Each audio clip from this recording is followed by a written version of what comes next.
Hi everyone and welcome to Homerino Collectibles, where today we're going to be taking a look at the Transformers Generations Combiner Wars Voyager class Onslaught. I have now taken a look at everyone else, and we can see them on the back of the box right here, so Blastoff, Vortex, Swindle and Brawl. I'll put the links in the description below, and in the next video we will be taking a look at Bruticus itself, and in this video I'll be showing you how to actually transform it into that torso section, so that the Bruticus video is nice and quick. So let's go ahead and get this thing open and take a closer look.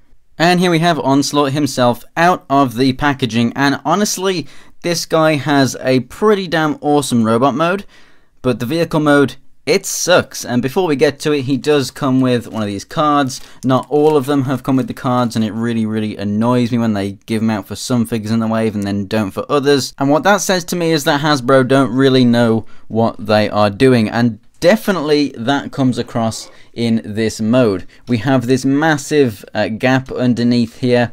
You know, the Bruticus head is just pretty much sitting out right there at the top. It's only the top half, granted, but that does kind of suck. You just got a head right there.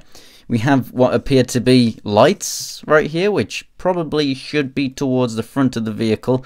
I don't mind, you know, fists being there or anything that looks like some kind of a grill or a ram or something. I like the design of the cab sections at the front. We got the massive cannons right there at the top. They look pretty cool up there. Really nice storage, obviously. Onslaught has to have his cannons. So for me, on looks, really this head should be sunken down in here to fill this gap, and then you won't have a giant head up here.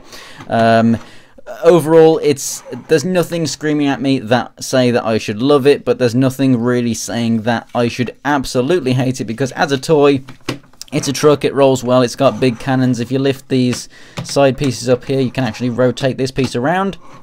So overall, I definitely think that it's decent. So if you really want to, you can lift these back sections up here, and you can go ahead and put Blastoff here. Now, yes, it's terribly out of scale, and yes, it's not secure or anything like that. As a play feature, and as, you know, an ode back to G1 days and everything, if you really want to do it, you can. But really, Onslaught should have a much longer back if you want to go ahead and make some kind of a platform. You really should be able to also carry something like this guy right here, Swindle, on the back.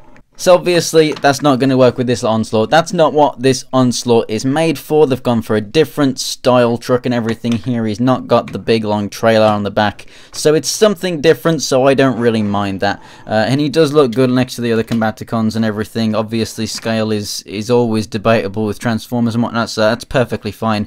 And I do like the fact that you can put the jet on the back there for anyone who does want that kind of display option. But overall, it definitely ain't the best Onslaught vehicle mode. So let's go ahead and put it into the robot mode. Let's go ahead and take the cannons off right here and set them to one side. We're just going to bring these feet down right here, and we're going to split the front section up. So these are going to be the arms. We're going to rotate these grey pieces around right here, and now what we're going to do is we're going to bring the arms down, rotate them around, flip the shoulder pieces in like so. You hear the nice ratchets there. We can go ahead and flip the head up like so. Clip this back. And with this back section, what I like to do is to lift this up so that I can bring these in. It just helps with the silhouette, and then you just put that back down however you want that right there on that backpack. And then for these legs down here, you simply unpeg them from each other, and then we're going to rotate them down and rotate them around. So all of a sudden you can see one of the major down flaws in the transformation here, that there is no clip for those knees right there, just like a lot of the deluxe figures have. So yeah, there's no connection there at all. So if you want to use that knee joint, you have to hold the back of the joint itself, because otherwise it ain't really going to hold on. But there is Onslaught in his robot mode, and honestly, I have to say, it looks absolutely fantastic as an Onslaught. I mean, I really do like the look of this guy. That head looks absolutely fantastic. And already you're seeing also one of the problem that I have with the figure. He doesn't really like to stand up very well because of those knees, so you have to really chicken leg him quite a lot here. I love that chest plate. You can keep the guns on the back in those holes if you wish, but obviously you can't have these back at the same time, so you can go ahead and put them in his hands just fine, which looks fantastic. The actual arms there themselves, they have some nice detail right there. The Decepticon logo is done very well. Here is a close-up of the head right there. Looks absolutely fantastic. Love that red visor. And then moving it around to the back, you see a very kibbly backpack, which is fine for an Onslaught. I think that's fine. Legs, obviously very hollow, don't clip into place or anything, just absolutely terrible design right there. As for the articulation, the head rotates left and right. You can, because of the transformation, get it looking down. The arms come out to the side, they go forward and back. You got the shoulders, which also rotate and go up and down, which is fantastic. And then you've got the elbow hinge right there as well, and rotation down here. So you've got lots and lots of movement there at the arm and shoulder, which is absolutely awesome. Obviously, you don't get anything down there at the wrist. You don't get any kind of waist movement with this guy. The hips do come all the way out to the side, forward and back on pretty heavy ratchets right there. We have a rotation as well, the horrible knee joint, and then I guess you could call this a bit of toe and heel articulation. So overall, it's a nice robot mode. It looks fantastic. It's a great size. I haven't actually measured the exact measurement, so let's go ahead and do that right now. It is just under 7.5 inches tall, so fantastic size for a Voyager. So overall, definitely think that robot mode looks fantastic. The articulation is great. It just really suffers from those absolutely terrible knees.